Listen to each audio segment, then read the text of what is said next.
is a girl. She's a star. She's got style. Steffi Star. You see her face around the town. She's popular. Steffi Star. Hey everybody, I'm Meredith Keach and this is the show, and we're here with Cady, author. Hello. This is okay. So first, I just want to preface this with, so as you know, I taught English as well, and to be in your presence, a friend who teaches and actually did it. You wrote a book. You've written two. Well, I know you've written a bunch of other stuff, but it's hitting it out of the ballpark now. Yeah, it's doing pretty good. It's still, even that, the first book, I check Amazon like all the time, which I'm not supposed, I get in my own head and I'm like, and when the number doesn't change, I'm like, well, what happened? That they don't love me anymore. But it's but then like the other day, I'll see a random one was sold, like, cause the numbers changed and I'm like, who's buying it? Like, yes. Now you become a salesman. Yeah, you have it in your head. You're like, it's not friends anymore. It's like whoever, Yes, well, that's what we were talking about earlier about the podcast. Like, you need Barbara in Nebraska to buy it. All right, Barbara, get on that. Get on it, right? Where we have, you hit that friend and your sphere of influence threshold, right? Yeah. So everybody around you buys it. You tell them, buy my book. And then it's when it starts going out further and further. Yeah, it's incredible. So many questions, but why don't you just start with giving our audience a little introduction about yourself and the history before and why you wrote this book, because that to me is the magical piece of it. So let us hear about it. Okay, well, so I'm an English teacher at a juvenile detention center. So all my students they're incarcerated. So I've been teaching there. This is going into my 17th year. And the funny thing about that is and my boss still gives me a hard time. Well, not hard time, but jokes with me that I didn't remember applying for the job. Like, I thought I was just going to like an alternative school. I knew it wasn't a regular like high school, but I thought it was alternative school. So I get in there and like all these bars are slamming shut behind me. And like I see a kid walking down the hall like in handcuffs. I'm like, where am I? Like, this wasn't a good idea. And then, but I'm thinking, every movie like Dangerous Minds, all these different movies went through my head. I'm like, I'm not ready for that. Like, so how old are they? They are, my youngest student I've had a kid that was just turning 14. I've had a kid that was 21, aged out and went home. So it's one of those things where it's all across the board. And what are kids why does a kid get put in jail? Just bad choices, not great decisions. And some of them, like I always tell my own kids, I say, they're just like you, but they just, they made some unfortunate decisions that hopefully they can bounce back from. It's all about the bounce back with them. Got it. And they're being rehabilitated while they're there? They're in school? Mm-hmm. So they have school and they meet with clinicians and therapists and whatnot, and so that's basically, they also learn a great deal from the staff. They're like I call them security guards. They're not that's not their title, but they're group workers. But they basically protect everyone and they help the kids grow. Basically, they said they're just as much of a like a I don't want to say like a parent, but like they help foster the kids along as much as I do, as much as the clinicians do. It's all a team trying to get these kids to get back out there and not make the same choices they made. Wow. So I just getting my arms around the idea of my kid actually being taken out of our house and having to go to jail is just incomprehensible. I mean, it's just mind-blowing. Really is. And they've got to go figure it out. Yeah. Basically, you mature real fast, I imagine. Yeah. It's funny. My son, so years ago when he was like, I don't even know how many years, probably like 4 or 5 years ago now, he was heavy into Batman. He still is, but it was back then. He's like, are your students like villains? Everything in his head, everything's like the Joker, the Penguin. I'm like, no, they're regular kids. They just, they made some decisions they shouldn't have made. Right. So, products in their environment. Yeah. Well, that's a big part of it too. It's one of those things where my kids are, kids are fortunate to grow up in an area where they can escape a lot, or don't even have to escape from anything. It's just not, a lot of the stuff that these kids deal with is not in our town. Like, Right. I'm sure if it is, it's in, small amounts of it. But, every town has its problems. But just, it's, and every kid faces their problems. But these kids, a lot of them, some of the environments they come from, those problems are just everywhere that you look. Everywhere you turn around, there's something that they have to deal with. And they don't always cope with it the right way. And that's sometimes that's where the difficult choices, not difficult, but that's where it is difficult, but that's where the poor choices come through.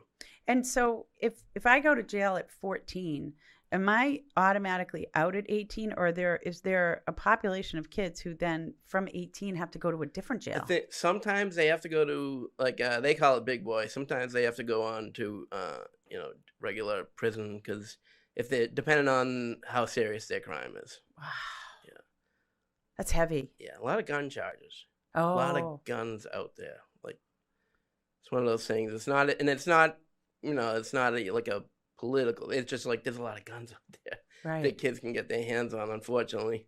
But it's one of those things they don't, and it's not. They're obviously at that age. They're not getting it legally. They're getting it, however, Right. So, but that's just so. I'm just saying that because of the severity of the crimes. Like, a lot of them have those crimes, and some of them use those guns, and sometimes those are the kids that end up like moving on to not home but another, killing people.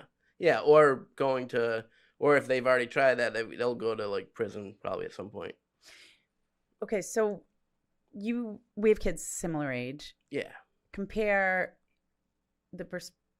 just the day to day. I know you say that they're kids just like you guys, but they're not. What are some of the differences that you see? Just a lot of them, they won't admit they're in a gang, but they're gang. Like, we find the background information, like they're gang affiliated. But so that takes on a whole new culture. Like, if you're not in that culture, it's a whole different world. Like, if you're out there, a lot of them are just trying to, like, they're surviving. So in their mind, to survive, I gotta make sure the other guy can't hurt me, and to make sure the other guy can't hurt me, I gotta hurt him. It's one of those.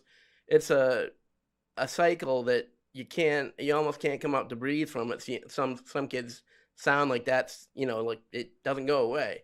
Whereas, like, my son can go out and ride he'll disappear on a Saturday for 4 hours riding a bike wherever, and he'll tell us where he's going. But, like, it's one of those things, he can do that. Whereas if I lived in a area where there was a lot of violence and whatnot, I'd really have to get to the point where I'm like, yeah, I guess you can, but just be careful. It's one of those things. It's not the same be careful that I give him when he's like riding around this town. Right. It's one of those. So it seems like a different reality. And then, so when they come in, they're in, so will I find my gang in prison too? Depends on how big it is. Like, you have your bigger gangs, you have your gangs that are just your street, So it's a lot of cities have just their street or their block or whatever is their gang. But then there's other, the bigger ones like the Bloods, the Crips, and a host of others. And those are the ones that infiltrated because they're incarcerated as well. Sometimes, yeah. I mean, a lot of times that happens, but a lot of it's still like I said, like blocks, and like some streets that just have beef with another street forever. It doesn't matter if they even know a kid on that street by name or by the kid's personality. You're on that street. That's enough for me. Wow. Okay. Yeah. So it's one of those, and they come in. They're still in survival mode when they get to us. It's not more often than not. They're in their own head, and it's not really we make it a safe environment. Like, it's very, compared to what they're used to, it's a very safe environment they come into, but they're still in survival mode. And especially when you're a teenager, if you're in that mode, you're in that mode, Right. It takes a while, I'm sure, to get out of it. So. And they know they're going back to it. Yeah, I mean, they try. So the percentage of, like, not reoffending is, I don't know, I think the last time I saw it was like 20%, but when I started teaching there, someone said it was 10%. So it jumped up. I mean, it improved. While 20% is still low, it improved by 10%. It doubled. We have kids the same age, and kids who are the age of the students that you teach who are incarcerated, and what's their mindset like? Like, how are they different from our kids? Mm-hmm. And John was just saying, you know, his son might go out and ride his bike for 4 hours. When you live in a gang dominant area, you can't do that safely. And so the gangs, as far as the kids are concerned, provide protection for them. Oh. Yeah. And so he was saying that once they get into jail in the beginning, Mm-hmm. they're in survival mode, which is just, it's hard for me to get my arms around. I just would want to hug them. Yeah. Right. Well, yeah, it's one of those things where it just like, I don't know, like I joke around with them all. Like they see my personality, you see, they see every. You know, it's one of those things where so it's just I don't, even if I'm having a tough day, I don't go in there with it. I go in there with like, you know, like this because it just gives them someone like they're not that they don't let their defenses down, but they joke around and stuff, and you try to just make it as not like that life as you can. You know, right. What age group are we talking about? So my youngest student he just was turning 14 when he got there, and then I've had a kid, and this is a rare one. I've had a kid that was 21 when he left us. So, grew up in jail. Yeah, he was there. I bet he was there 4 years. Do they have happy times in there? Oh yeah. So they'll have a lot of like family events and whatnot where their family can come. We do that once a month, and other than that, like they'll do like game nights and all these different. You know, they try to, especially staff, they try to make it as, I guess, as fun as you can. It's one of those things where, you know, it's not prison, so you want them to make sure, you want the kids to feel like kids as much as you can. You know? What is it? It's not like San Quentin. No. It's a juvenile detention center. Juvenile detention center. So he said a lot of them have guns, and some of them use them. They made bad decisions. Oh, yeah. So where you and I might make bad decisions, they don't have life consequences, thankfully. Right. Okay, so now you have this population of kids, and what do you teach them? What types of books?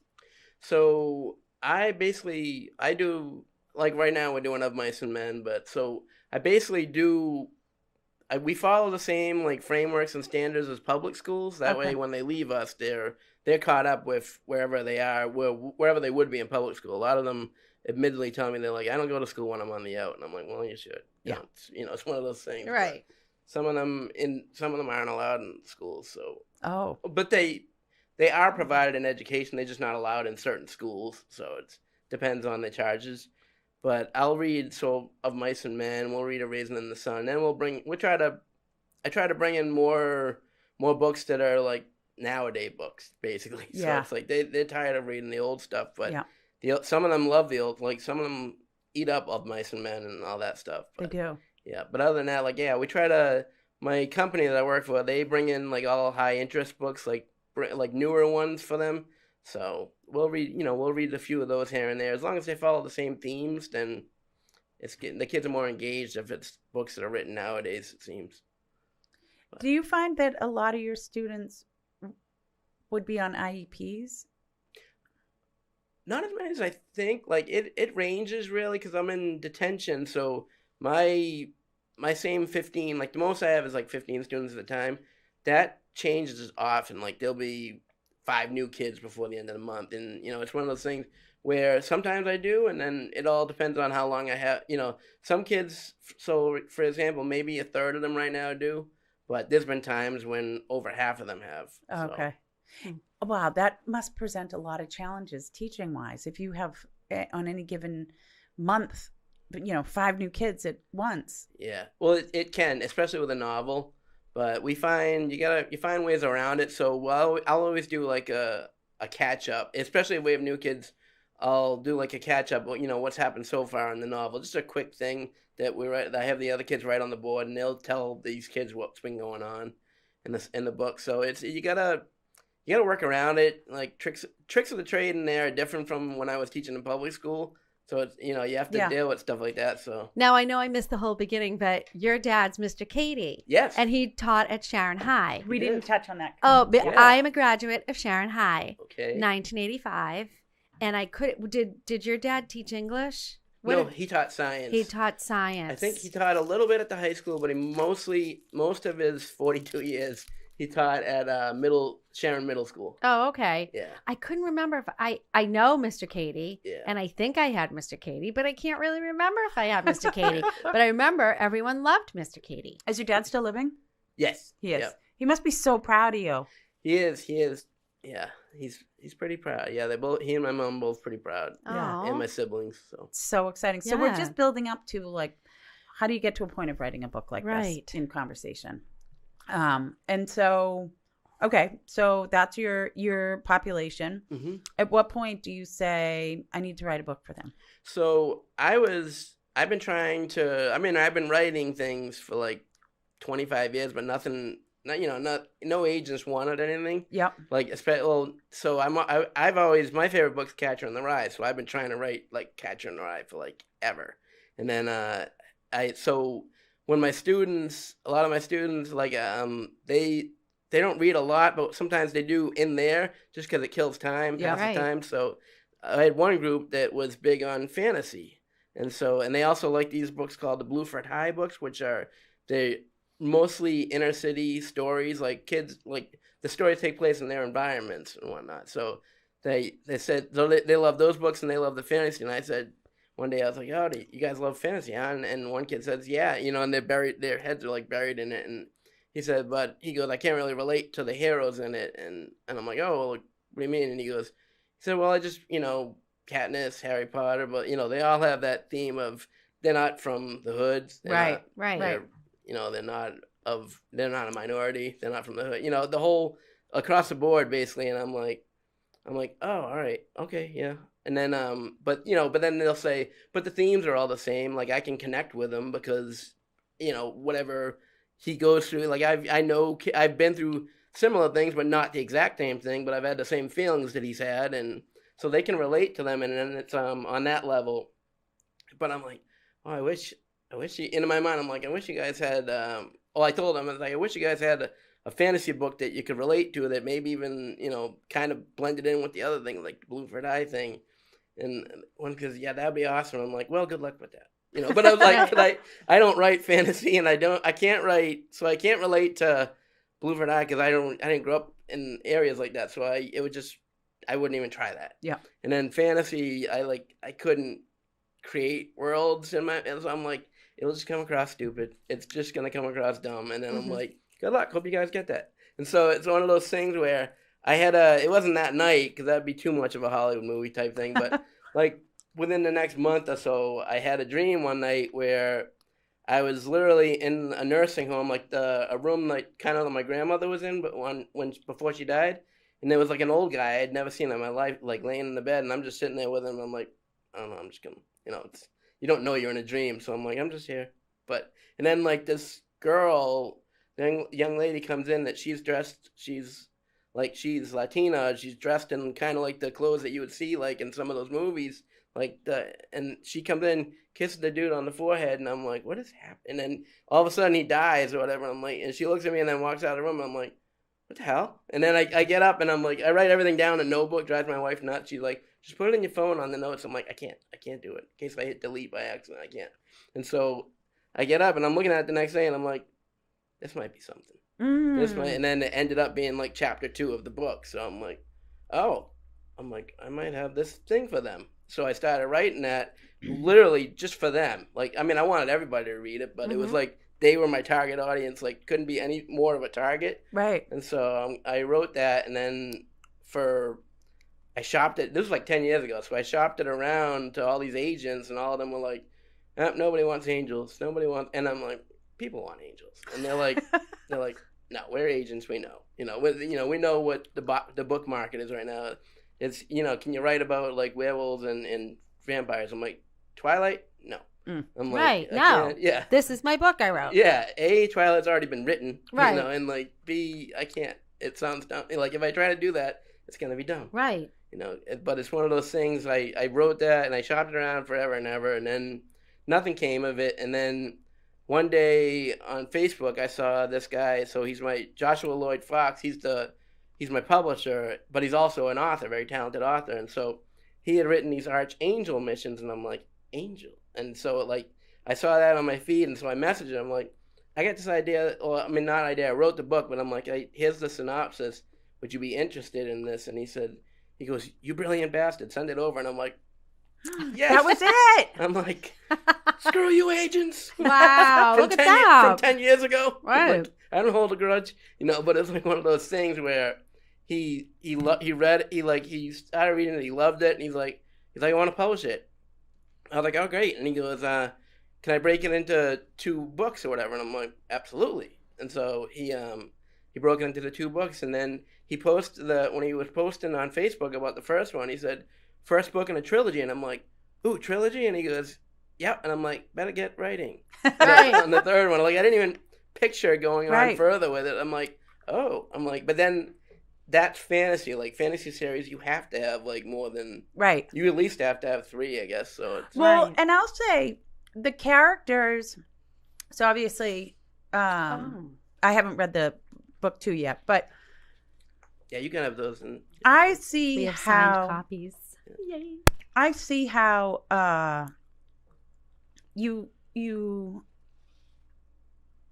get engaged, you commit to these characters and want more. It's almost like watching a reality TV show where you start to know them, their personality, and that's what the book feels like too. It's not like a beginning, a middle, and an end, and then that's it, and you're done, and you move on with your life. It rolls in, and so I'm eager to read the next one. oh, good. Which I love that too, and so it makes sense to me. It's a storyline of these characters' lives, and you get to know them. The other piece that right out of the gate, I love how you explore death.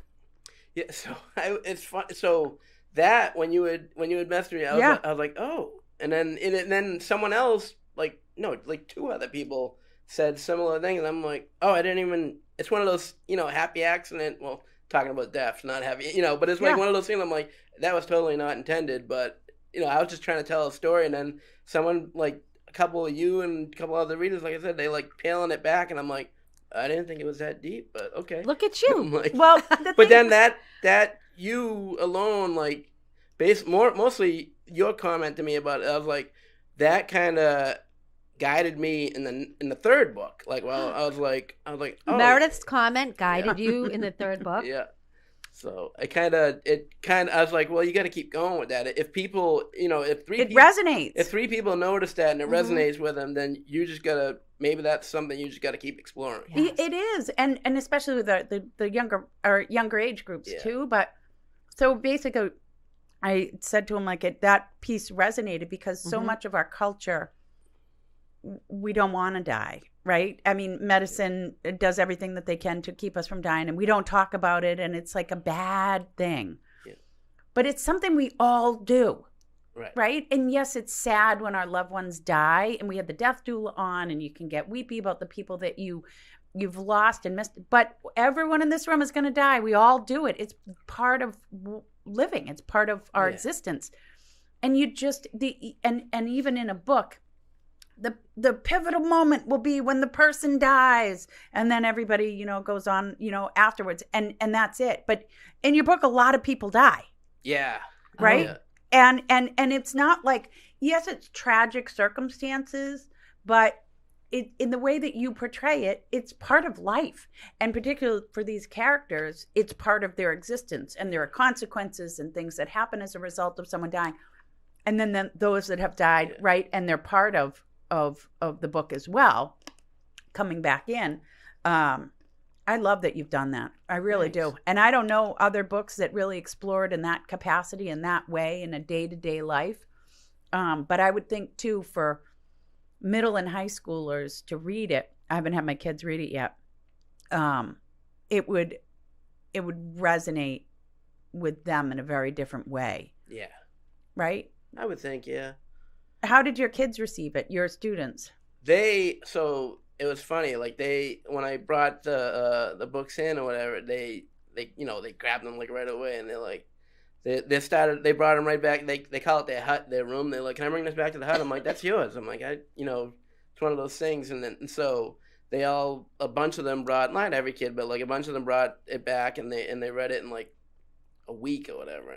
And the staff was like, they don't read anything in like a week. They flew through this, and so they none of them had a negative word to say. Like I was all set for like corny, like like John, you're 40 something, you don't even know this life. I was waiting for you don't know this life. You didn't really get it right, but they said, one kid said it was fire, another kid said it was tough, and I'm like, tough to read, and he goes, no, just tough, and I'm like, I look at one of his classmates, and he's like, good thing.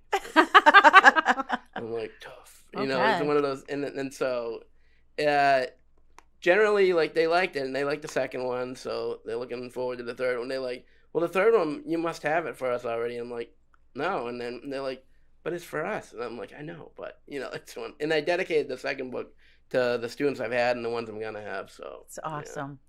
But yeah, so far they've liked it, and then it's funny when a kid, if I get a new kid. So one time we got a new kid in, and he's like, can I look at the books on the shelf? And I'm like, yep. And so he goes over, and I was joking around like that was on the shelf, and I go, I hear good things about this one. and he goes, oh, and he's like looking at the back of it or whatever, and he's like, my pictures, and he's like, what? and the kid, and he's like, I'm not gonna read that. And then one of the other kids is like, no, you're gonna want to read that. So I'm like, well, they must get a big kick out of it too, because you're an author and you're their teacher. Yeah, they used to make fun of me. Like, so I started out writing horror. Well, I didn't start out. I started out writing like young adult and like middle grade stuff. But then my wife's cousin had said, one time he goes, you should write horror, because like horror anthologies, like they'll take short stories. You don't need an agent. You can just they go off the strength of your writing. So I'm like, well, I don't even like horror. I don't watch horror. Not that I'm afraid of horror. Well, some of the movies I am, but I'm like I'm petrified. Yeah. So I'm like, I don't watch horror, and he goes, well, and I go, I definitely don't write horror, and so he said, well, they pay, and they'll put it, it'll end up on shelves and bookshops. I'm like, all right, yeah, no, I write horror. So I'm like, and so my sister Cara, she's my beta reader, and for anyone who's not familiar with the term, it's just like that's the person that reads it before anybody else does and tells you if it's garbage or if it's good. Who is it? Your wife is? No, my sister Cara. Oh, your sister. Yeah. So she's been, for like 25 years, she's been my beta reader, but so I told her, I'm like, I gave her the short story that I was going to submit for a horror thing, and she goes, it's good writing, but you didn't kill anybody. I'm like, yeah, you don't need to kill anybody. She goes, it's horror. You do. You really do.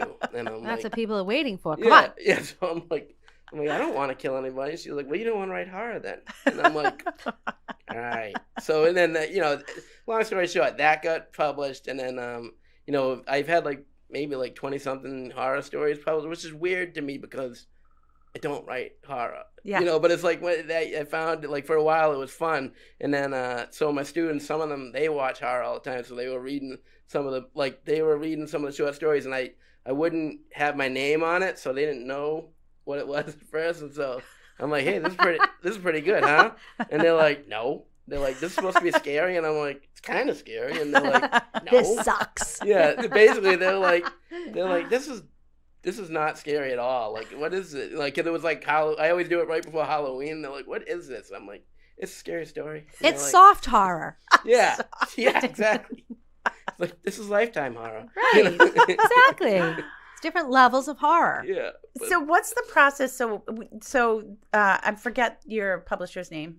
Joshua Lloyd Fox. Okay, so Josh says, yeah, winning. I love your book. And then what happens? Like, what are their steps? Then he has his wife is an editor. Like, she's very talented editor. Like, she took that final thing is not even, it's not exactly how I wrote it, but like, she cleaned it up to the point where I'm like, ooh, this is better than what I had. And in my mind, I'm like, well, that's her job. She's a really good editor. But so she did a great job with that. And they have a cover artist who came up with those. And I don't know what I was picturing in my own head, but when I saw that, I was like, oh my gosh, that is. They nailed it. Yeah, I'm like, they not even nailed it. Like it's like I could have imagined anything I could imagine that would have been cool. They cranked it up a little bit further than that in the coolness. So I'm like, this is unbelievable. So, and then book 2 was like that cover was awesome. And he's like, you wait till you see what we have in mind for book 3. I'm like, I can't wait. Have you started book 3? I have. So I've started writing book 3. I had 2 different ideas for it, so it's kind of branching off with the with 2 of the other characters in the book, because he said he goes, well, one of the things in fantasy is like you can, especially when it's working towards this huge war at the end. He's like, you got to explore some of the other characters. So I was like, flesh them out and stuff. I said, all right. So when do you write? What's your routine? So after my wife and kids go to bed, that's when I write. Like I don't want it to take away from family time. So where do you sit? I sit usually at my dining room table. With a computer or pen and paper? So typewriter? I have a little notebook that I'll write in that. I'll write all a few pages, however many pages I can get into that, and then I'll go over and then I'll start typing it. And that way I'm pretty much like editing it as I'm typing it or revising it. So, and then my cat's right there trying to like hit all the buttons on the keyboard. So it's like every night, like a routine. Yeah, I try to every night. Anyways, how do you find the inspiration to write every night? Sometimes it's only a paragraph. I don't get sometimes I'll get like multiple pages. Sometimes it's just a paragraph. So it's not always like the ideas don't always come to me like right away, or even like come to me in general, like a good amount of ideas. But even if one paragraph, I just gotta dedicate that time, like an hour to that every night. That way it's like however I fill that hour with it, at least I'm dedicating that an hour to it. So the repetition brings the and then sometimes I'll be driving home from work and I'll be like, crap, like all of a sudden the ideas will start flowing. Then I'm like, oh no, and then I'll pull over into like BJ's parking lot, like looking like a creep in my car. I'm like, don't worry about me. Well, that's better because my inspiration comes in the shower. Okay. So I'm like, shit, because I'm showering and I can't do anything. So I have to like remember everything that I thought of. Something with water, it inspires me. Hey, whatever works. Aren't you tired at the end of the day?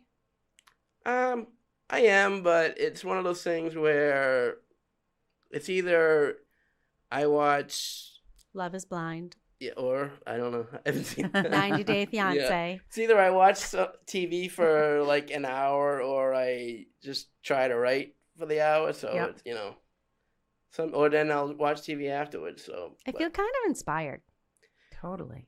Thanks. Now I feel like I just want to, even if I journal, I feel like I just want to do something for an hour. Get a little notebook. Literally, my notebook is that big and it's right in the front pocket. Do you have a special pen? No, I steal pens wherever. Like that pen's probably not safe. I steal pens wherever I go. And so, Adam, take note. Yeah. So my wife's was like she makes fun of me for it. And like my first week teaching where I taught, like the program director, he's like, John, get a pen I can borrow? And I'm like, yeah.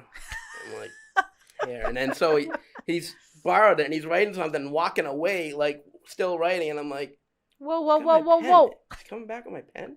And then the other part of me is like, idiot, there's other pens. Just like that's like the program director, like the warden basically. He's like, you let him have the pen. But I'm like, nah. Like they got the angel and the devil angel. I'm like, nah, that's your pen. You get that pen. You get that pen right now. And then like a week later, I saw him in the hallway and I'm like, hey, and I felt like George Costanza. I'm like, so last week you kind of borrowed a pen from me. I'm like, he's like, oh, I didn't give that back yet. I'm like, no. And then, so he literally went into his office and got it for me, and he's like, here you go. And I'm like, thanks. And meanwhile, I'm like, you're an idiot. You have had 2 pens since then. You don't need that. And it's like a Bic. It's nothing crazy. It's nothing like you can't replace. I know what you should ask for Christmas. Yeah, well, I steal them all. I don't need to, no one needs to buy them from me. I just steal them. Oh, you steal them from other people, but nobody can steal them from you. Yeah, exactly. I get it. To your credit, I get it. If there were a pile of pencils and pens right here, we would all have our choices of what we like, right? And you write a lot. So you having biases towards a particular pen makes sense. Yeah. Thank you. I mean, thank you. Yeah, it does. I mean, for us, I would have choices too. I have a notebook that I use every single day. But not every, we get further and further away from it. But yeah, I mean, pens are a thing. Pens are important. Pens are important. Right. You've got the tip size, right? Like 0.3, 0.5, 0.7. You have the color. You have a roller. Yeah. You have a gel pen. Yeah. My husband gave me a pen last night. I said, I need a pen. He gave me a pen. I looked at it and I was like, oh, it's not enough ink in here. Because how irritating is it when you're writing and then all of a sudden it runs out of the ink? Now you got to change stream, different ink, different. I want consistency. That's happened to me. Like when I've been like I said, when I pull over and I'm like, I'll be running out of ink, and I'm like, nope. No, I still have a lot to write, and I'm like, I'm digging into the page. I'm like, I'm gonna remember this. Yeah, like, and I'm like, there's no way. And then shading it with pencil when I get home. Do you know there's such a thing as award-winning ink? I did not know that. Yes, the Problem Solver sells pens with award-winning ink. I mean, there you go. Yeah, I love my pens, but you can't use them on all paper. And it has a cap. You have to take the cap off. Yeah, it's a roller. I like the process of taking the cap off too. There's something ceremonious about that. But I'll go to so I was a couple weeks ago. I was in urgent care and I see like they have their pen, like the clean pens, the dirty pens. I'm like, they all look fine to me. Don't mind if I do. You got a lot of pens. You don't need all those pens. No way you need this. People must, right? I mean, he's a pen thief. He's a pen thief. Or as my father says, admitted though. Right. Admitted pen thief. And what about paper? You like that little notebook? Yeah.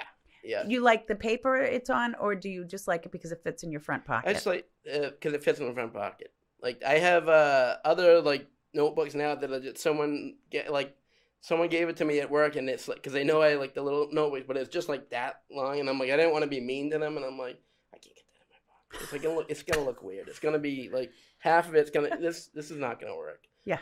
But then I'm like, yeah, no, thank you, and then right in there, but I'm walking around like, hey, no, it's all right.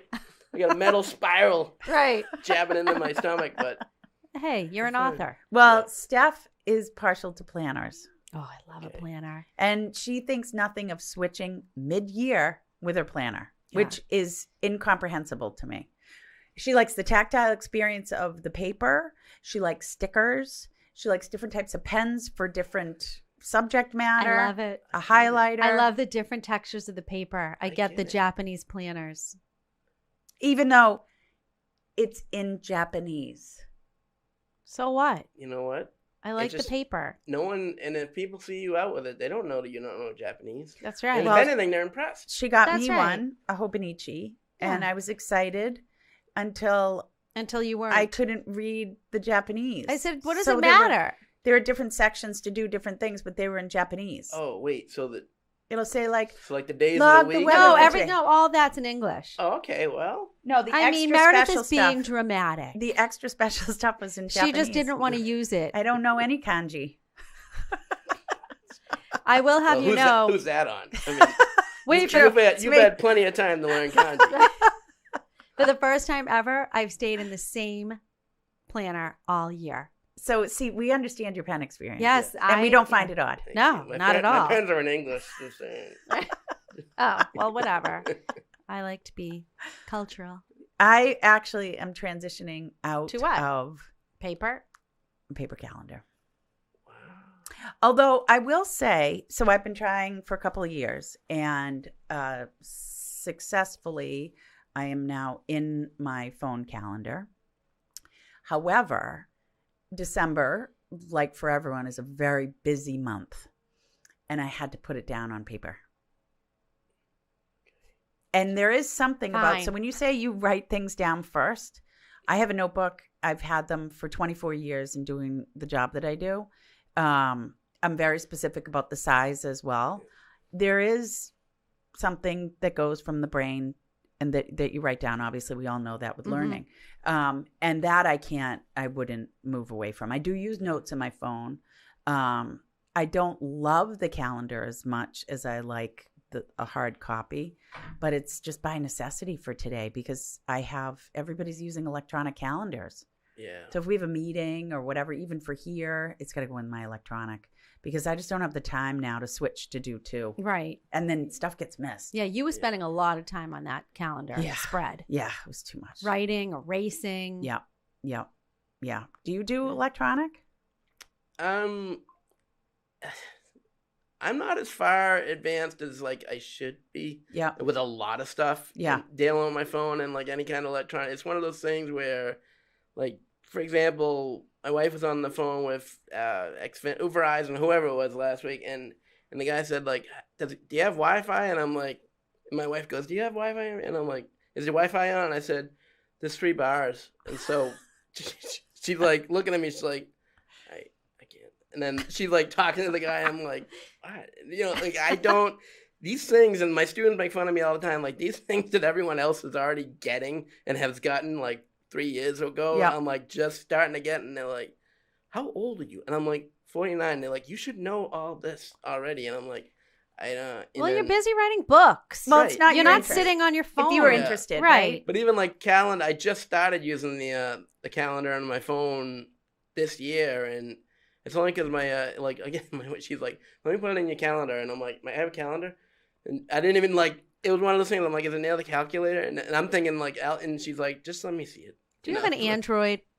No, Well, You have but an your- iPhone? Your schedule probably iPhone, doesn't yeah. change every day. no, it doesn't. Like So we the- have to yeah. have to have a calendar. like Right. the Google Calendar. I have to do a lot of those because we have a lot of Zoom meetings and whatnot. right. but That's about as close to it as I get. Like I don't put a lot into the calendar on my phone just because, well, like you said, there isn't much I have to put in it. So. Yeah. Do you stay friendly with the kids once they leave the detention center? We're not really supposed to connect with them or anything. But Yeah. if I see, like I've seen a couple out and about that they're say, hey, how you doing? I'm friendly Right. with them, but Yeah. it's one of those things where, I'll shake their hand and whatnot. Yeah. Yeah. But I saw one kid once out with his kid, and I was with my son, and Oh like, wow. and he's like, hey, this is my son's, and then I'm like, this is my son. So Oh, nice. it was like every now and then it's only happened like twice, but Yeah. When is your 3rd book coming out? March 25th. Wow. Are you making money off of your books yet? I mean, yeah, so I'm making royalties off it, like nothing crazy, but it's just the idea that it's there's like it's in the hundreds, like the amounts that have sold and whatnot. So just that boggles my mind. Like my first book, it was a middle grade horror book that maybe sold like 30 copies, but I was excited about those 30 copies, and now this Yeah. is just like what, and it'll be certain things like retailers will buy. Like X amount of copies. I'm like, retailers, that's pretty cool. Like that wasn't happening with the other awesome. ones. So. Right. Yeah. Yeah, so it's just it's doing pretty well. Like my there's certain on the retailer websites that like the ones that they all get their books from and whatnot. It'll have like specific charts. So one of them is that I'm on is young adult Christian fantasy, and I hit like both of those books hit number 1 on that, and the second book is still at number 2, and it came out in September. So Are you doing audio? there at some point I think there was talk of an audio. So Will you read it? no, it wouldn't be from me. They have I guess an actress that would read it. So Imagine. I imagine I guess that's what you call them, actresses. I don't know, Do you teach girls too, or just boys? just boys. Yeah. Yeah, there are girls detention centers in the region, but I don't teach at one of those. I have colleagues that teach there, but not me. It's incredible. It's Wow. so exciting. How long are they in the classroom for each day? So we have them class starts at like 8:30, so and then it ends at like 2:30. So it's similar to a regular school day. Yeah. And then what do they do after school? After school, they could they'll either bring them to the gym to play basketball and whatnot, or they'll just there's rec rooms, so they'll either go watch TV or play ping pong and free stuff like time. that. Yeah, basically. How's the food there? I like it, and then everyone makes fun of me for liking it. I'm like, it's free, and it's they have a salad bar. It's a good salad bar, and then but almost there's nothing there I won't eat, and so the kids are like, "What is wrong with you?" I'm like, I don't know. I'm like, I like it. I could be eating, in my mind, I'm like, I could be eating anything. I'm eating this. So Yeah. I'm like, but they're like, we have to eat this. I'm like, I don't, but I'm like, I do. Right. Will they have Thanksgiving tomorrow? Yeah. So they had So they had this past week. They had a family engagement thing where families came in and they staff cooked like turkeys and for them and whatnot, all the fixings. So, and the kids got to dress up and they got to dress up in their court clothes. So it made them feel like a little more dressed up. So staff does stuff like that really, like I said, wherever they can here and there, they try to normalize it as much as they can. Make it not as stressful for the kids to be there. So. What kind of things do you have to do to land in a detention center? Across the board. Like, there's kids that have, I haven't necessarily had any, but there's kids that have killed people. There's pretty much, honestly, anything you can think of. So it's the age that requires you to go to a detention center instead of jail. If if I believe it's 18, so if you commit your crime after 18, then I wouldn't see you. Like the kid that we had until he was like 21. He committed his crime before he was 18. So that's why he was there. But yeah, basically that's what dictates it. So it's so heavy. It is. Like, it's just so heavy. It's just a whole world we don't know anything about. Yeah, it is. It was at first it was a culture shock, but now I would never go. I mean, I've had offers like, yeah, come teach public school here, and I'm like, no way. No, this is my school. Like, these are the guys that I like working with. So they're your peeps. Yeah, it's one of those things where you get used to it, and then like when you see these kids succeed, then you're like, their face lights up, and you don't see that all the time. And I'm like, that right there is why I'm coming back every day. I love that. Yeah, I do that's why I signed the contract every year. It's one of those things. So how many years have you been there? So this is my 17th. Wow. Yeah. What would have to happen to be life-changing with one of your books? So right now you're accomplishing a goal that you've been doing for a long time, and it's exciting. You've got, some successes here. What happens for an author in order for it to be life-changing? Well, let's see. I mean, that's already, at this stage, is already life-changing because it's something I've always wanted. I just always wanted to be a published author. So at this stage, it's already like life-changing. Like, that's a dream met. And so it's one of those things that anything that happens from it, like getting on the New York Times bestseller list, that would be like, that's the next level of dream. Got it. And then like if it would ever get turned into like a movie or, if it ever got option for that is like, these are all things that are like, I'm living the dream right now. Those are like the mind-blowing. Got like it. the next level mind-blowing part of that dream. So. And is there But anything... if those never happened, I am totally fulfilled. Like I said, I can check that dream off. Like that, I've been working towards it for like 25 years. So the fact that it's here and it's happening, it's amazing. Well, and you see that in your social media posts too. I love it. How excited you are about, each one of these. And you had posted that, you were number one, and it's just... Yeah, like that's surreal. Like just that, he'll send me the screenshot of the thing and he's like, yeah, number one. And you go, oh, you dropped to number two. But even like dropping to number two, I'm like, come on, that's insane. Right. And then, right. And because he had told me that, once you're in that top 10, like when it first happened with the first book, he goes, once you're in that top 10, like all the different retailers, they see that top 10. So he's like, they pay attention to it. And then he was right. Like all of a sudden, like they start, 30 books will be ordered here. 100 books will be ordered here. It's like one of those things where you're like, whoa.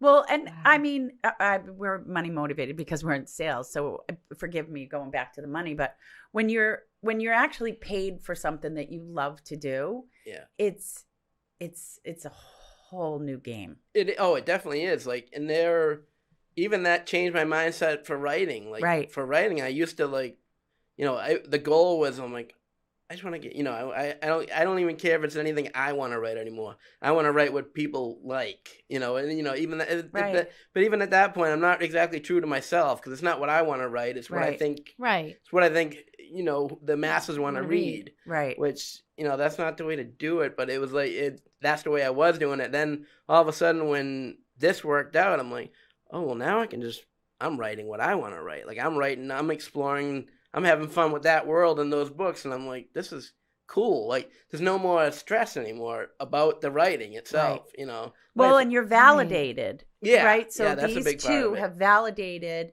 which there had to be some question that maybe I don't belong, because you weren't published before, right? And now you're published, yeah, and you're like, oh, there's always that, like, even there's always that imposter syndrome. Right. Like, and even now, even after those 2 books, like there'll be times when I'm like, I'll be reading something else from someone else, and I'm like, oh my God, they're good. And then it's one of those things where I'm like, I'm not that good, But then it's like, dude, you write in a different voice, and you have a target audience, and they love that voice, and like that you always bring yourself back to it.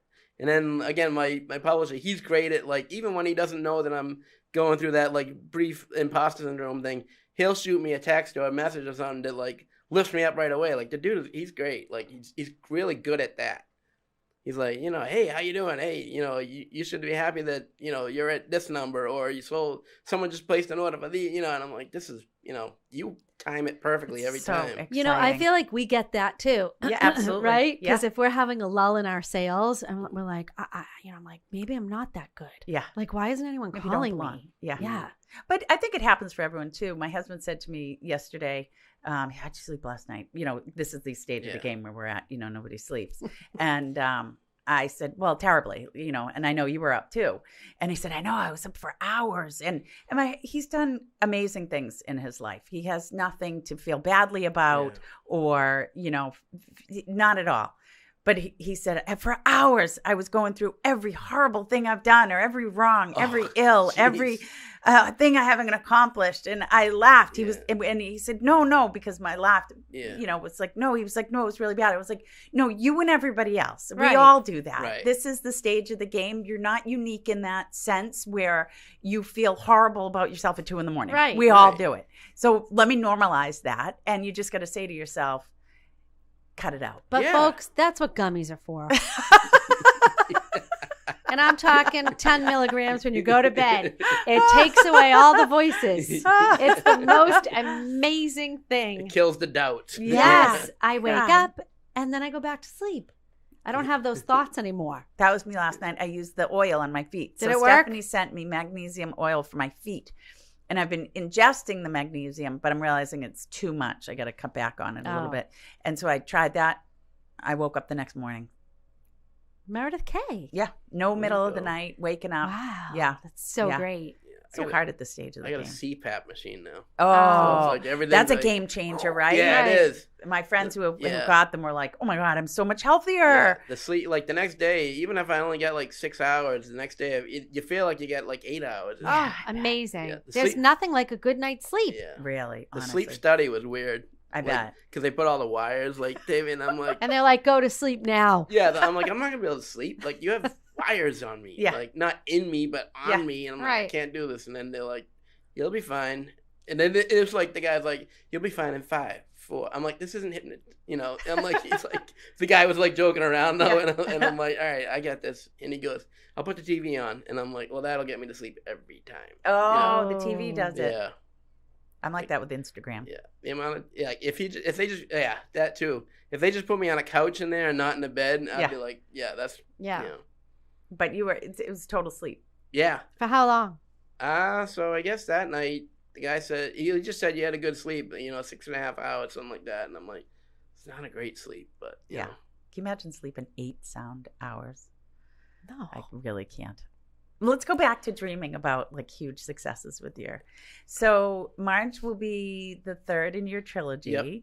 Yep. You have success, and so we'll see what happens with the 3rd. Yeah, and I'm also tinkering around with just like, so a couple different people will be like, oh, like the story behind the story is a pretty good story too, and I'm like, oh, and they're like, you should put that down in the book, and I'm like, well, I'm focusing on it, but then all of a sudden, maybe like a couple weeks ago, I started like writing some story, like anecdotes from teaching and whatnot, and I'm like, oh, all right, well, maybe there is something. I agree. That's what really hooked me into reading your book. It is the story behind the story. So I started doing that too. So I kind of got both going on right now. So which is good in the sense that if I get writer's block at one, I can just shift to the other. Oh, right. And then back and forth.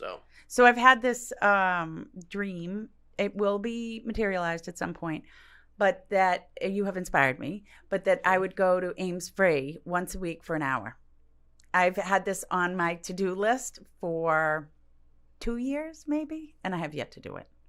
So I want to go do it if I can Very fit it into cool. my schedule. Yeah. I think you can. I'm gonna be not love at it Ames there. Street, but I'll be at the Queeset House December 16th doing an author talk there. Oh, So, yeah, which that's cool. So the librarian at Ames Street, she said, "Would you be interested in doing a talk?" And I'm like you, I grew up reading books there for my mother would bring me there, and I'd be like reading books about pirates, like that's all I read about. I don't know why I thought maybe I grew up thinking I'm like they're gonna be a bigger problem than they are. But no, I have yet to see quicksand. Yeah, I've yet to see an actual pirate. And I'm like, I've been trained on how to outwit you guys for ever, and I'm like, I haven't had a chance yet. But there is quicksand in Alaska, I will tell you. All right, well, the mud flats there. Yeah. Right. I wanted to I have another question for you. Yeah. Are you partial to bookmarks too? I usually fold a page over, but Okay. I will use it if it's someone else's book that I borrowed. I'll use a bookmark. I love a bookmark. And this bookmark, I want you to see which one I used for John's book. That was my Yankee swap. Steph, tell what it is. That's a bookmark from my favorite restaurant, Gourmet Garden. It says GG on it. Oh, Gourmet Garden. Nice. So Yes. tell us why It is a fancy bookmark. Well, I am a VIP there. Okay. So the manager usually gives me a gift every year, and I believe that was last year's gift. Nice. bookmark with GG on it. Now, where is this restaurant? This restaurant is at Cobb Corner. Cobb. There's no S on call Cobb's, it Hobbs. even though everyone says Cobb's. I've It's been- at I've Cobb been calling it Corner. Cobb's forever. Yeah, Cobb's. It should be Cobb's. My daughter can't take it. Mom, please put an S on it. I go, I will not. So it's at Cobb Corner, Gourmet Garden. All right. And if you go there, they have a Stephanie special. All right. Well, that settles it. Yeah, it is good food. Yeah. Nice people. Mm-hmm. I'm gonna go to Cobb Corner. I can't even. Cobb Corner. What was the mall that it was? when we were Tri-Town growing up? Mall. Yeah, that's right. Remember the Tri-Town Mall? I do. Did you guys Wait, graduate no, wait together? a minute. Wait a minute. What? I remember. Wasn't it called the Village Mall? Yeah. It was the Tri-Town Mall, the Village Mall. Yeah. Wasn't it Tri-Town? It was Tri-Town Mall. Tri-Town Mall, Village Mall, Cobb Corner. No, John's much I don't younger know. than me. He's much older. Much younger. Oh, much younger. Yeah. I don't know. You know, I was going to say much 95? older. He looks good. 93. 93. Oh, Oh. just 2 years? Yeah. Huh. But it was Village. I don't even remember Tri-Town. I remember Village Mall. I remember the village. Am I took I sewing wrong? lessons there. No, you could easily be right. Wait, now I don't know. I remember village. I took sewing lessons there. Libby Keister. Oh, There oh, was- Libby, there was, my old like neighbor. a fabric place there. Yeah, I don't remember the I name. remember the record store, right? When you get in there, it's like. Yeah, right I there on remember the left. record Yeah. store. Remember record remember. stores in general? I miss the I went to record Westgate store. Mall the other day. I haven't been since I was about 15. Westgate Mall, for those listening, is in Brockton, Massachusetts. I had to explain to my daughter that if you wanted clothes, this is where you had to come. Yeah. You had to go to the mall. If you wanted to have fabric on you, this is where you went. It was such a different and foreign concept for her. Oh, I yeah. said, you know what? Let's go to the shoe store and you can just try shoes on. And if you like one of them, we'll buy them and you can leave. Was she like, wow? Yeah, really, because we buy them all online and then just return. We'll stop by the video store on the way Yes, home. exactly. Pick up a movie. Yeah, from Blockbuster. Yes. VHS. I think I still have old gift cards from Blockbuster. I don't know if you can use I'm them. terrible Yeah. with gift cards. I'm terrible. Yeah, don't give her a gift card. The worst. Well, John, Cady, it's been amazing having you on. I appreciate you being here. Thank you. And we look forward to following your success. Thank you very much. Yeah, it's exciting. Appreciate it. It's exciting stuff. I'm going to become an author. Meredith Keach, author. I think you should. I have to start writing. That would- Yes, you have 25 years that's behind the best you. way to start. That's definitely the best way to start. All right. Well, thanks, everyone. Thank Have a you wonderful so much. Thanksgiving. Thank you All for the right. pen. Take care. We'll see you. Thank you.